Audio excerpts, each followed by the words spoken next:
जय श्री राम दोस्तों। स्वागत है आपका गुमनाम फसानों में। एक नई दास्तां लेकर प्रस्तुत हूँ मैं। हमने पहाड़ों की खूबसूरती के किस्से बहुत सुने हैं। हसीन वादियाँ, ठंडी हवाएं, झरनों की कलकल और हरियाली का जादू। लेकिन हर खूबसूरती की परत के नीचे छुपा होता है एक गहरा राज और कभी कभी एक डरावना छलावा। ये कहानी जिनकी है वो मेरे कोई खास मित्र नहीं, लेकिन उनसे कभी कभी चाय की दुकान पे मुलाकात होती थी। वैसे तो वो खुद एक व्यापारी है, लेकिन ये कहानी तब की है जब वो अपनी पढ़ाई खत्म करके एक प्राइवेट कॉन्ट्रैक्टर के पास नौकरी पर लगे थे। उनका नाम था अशोक।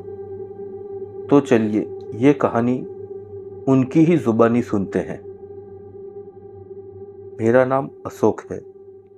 मैं वैसे गुजरात के भावनगर का रहने वाला हूँ, लेकिन रोजी रोटी के चक्कर में मेरे पिताजी सूरत आ गए थे।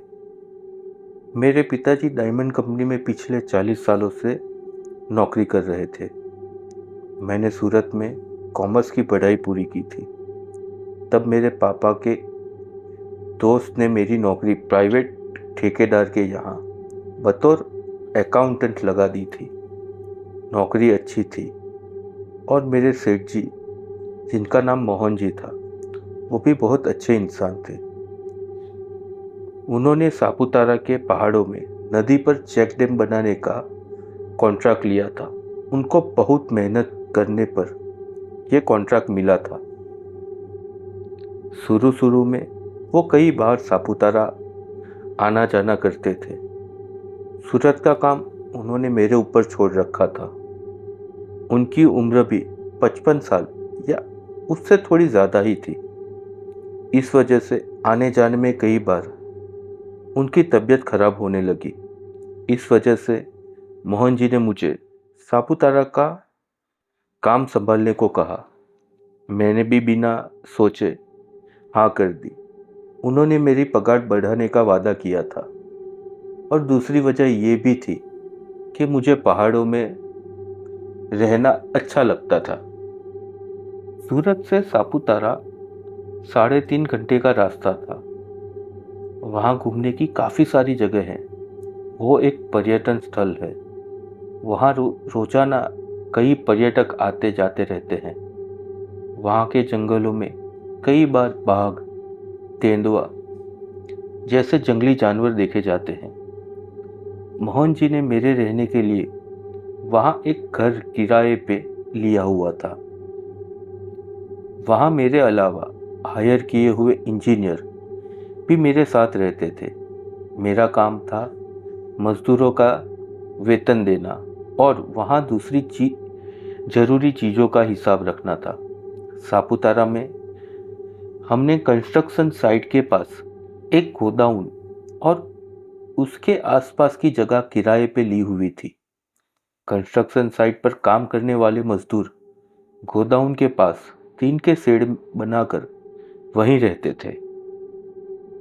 एक दिन की बात थी जब मजदूर के साथ रहने वाला उनका सुपरवाइजर मेरे पास आकर कहता है कि रात को वहाँ अजीब अजीब आवाज़ें आती हैं। जब रात को मजदूर सोते हैं तब कोई उनके पैर खींचता है, चांटा मारता है। मुझे लगा कोई शरारती मजदूर सबके मजे लेने के लिए उनसे मजाक कर रहा होगा। मैं भी बात को आई गई कर दी, लेकिन तकरीबन 10-15 दिनों के बाद वही सुपरवाइज़र अपने साथ 4-5 मजदूरों को लेकर आया। उन्होंने कहा कल रात जब वो खाना खाकर बातें कर रहे थे तब अचानक किसी परछाई ने उन पर हमला कर दिया था।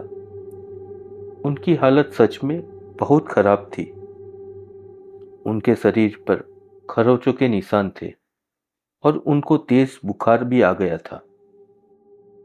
मैंने अपने एक सहायक को कह के उन मजदूरों को स्थानीय डॉक्टर के पास भेज दिया। मुझे लगा कि उस शरारती मजदूर को अब पकड़कर सबक सिखाना ही पड़ेगा। उस रात में गोडाउन पर ही रुक गया। जब हम सब ने खाना खा लिया तब मैंने भी एक चारपाई पर सोने की तैयारी की। मैं सोया नहीं, लेकिन सोने का नाटक कर रहा था। सबको लगा मैं सो गया हूँ। मेरे वहाँ होने से मजदूरों को भी काफ़ी हौसला मिल रहा था। रात को तकरीबन 12 से 1 के बीच मुझे दूर से कुत्ते और सियाल की रोने की आवाज़ें आने लगी। धीरे धीरे आवाज़ तेज होने लगी। तभी सूखे पत्तों की चरमराहट की आवाज़ आने लगी। मुझे लगा कोई चल रहा है यहाँ। मैंने अपने पास एक लोहे का रॉड और टॉर्च रखी थी। आवाज़ आते ही रॉड और टॉर्च लेकर मैं खड़ा हो गया। वैसे तो वहाँ जंगली जानवरों का खतरा नहीं था, क्योंकि मजदूरों की सुरक्षा के लिए वहाँ 12 फुट की कटीली तारों का फेंसिंग करवाया था। लेकिन एहतियात बरतते हुए मैंने रॉड अपने साथ रख ली थी। जब मैं यहाँ वहाँ देख रहा था तब दूर से कहीं मुझे एक आदमी खड़ा दिखा। मुझे लगा कोई मजदूर वहाँ खड़ा होगा। मैंने उसे आवाज़ दी। तब वो अंधेरे में कहीं भागने लगा। मैं भी उसके पीछे पीछे भागा, लेकिन वो बहुत तेज भाग रहा था। मैं भी उसके पीछे तेजी से भागने लगा। भागते भागते वो एक नदी के पास जाकर रुक गया। वो मुझे उसके पास बुला रहा था। जब मैं उसके पास जा रहा था तभी एक स्थानीय आदमी ने मेरा हाथ पकड़ मुझे पीछे खींच लिया और उसको मसाल की आग से पीछे हटाने लगा। मसाल की रोशनी में मैंने उस इंसान की एक झलक देखी।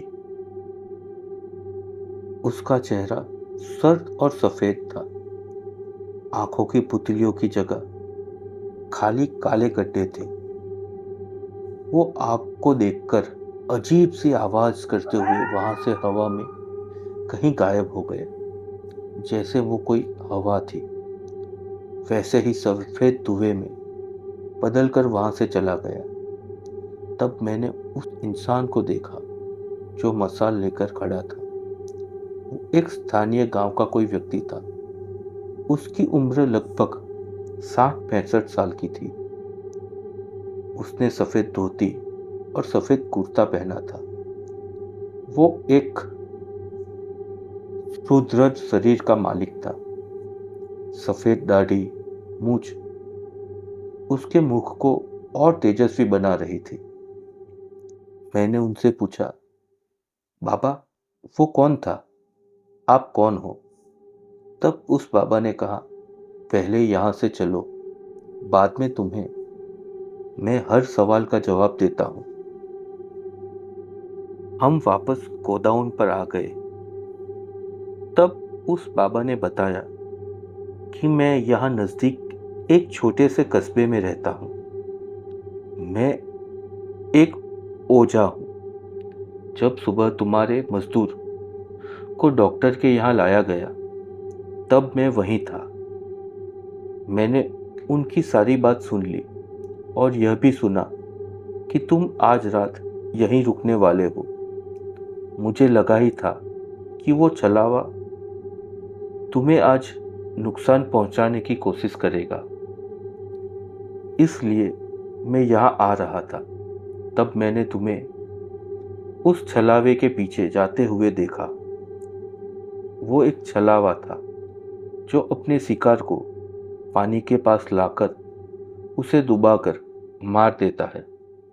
पानी के पास उसकी ताकत बढ़ जाती है,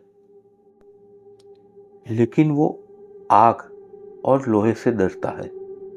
इस वजह से वो तुम्हें अपने छल में लेता और तुम्हारे हाथ की रॉड तुमसे दूर कर देता। और तुम्हें मार देता, लेकिन ऐन वक्त पर मैंने उसे रोक दिया। फिर उस बाबा ने हमारे गोदाउन पर कुछ तावीज़ जैसा लटकाया और बोले, अब वो यहाँ नहीं आएगा और किसी को परेशान नहीं करेगा। बस ये थी पहाड़ों की छलावे की कहानी। दोस्तों, अगर आपको ये कहानी पसंद आई है तो ऐसी और रहस्यमयी कहानियों के लिए हमारी चैनल को ज़रूर सब्सक्राइब करें और कहानी को लाइक करें और कमेंट करें। शुक्रिया। और संभल कर रहिए, क्योंकि कुछ कहानी बस कहानी नहीं होती।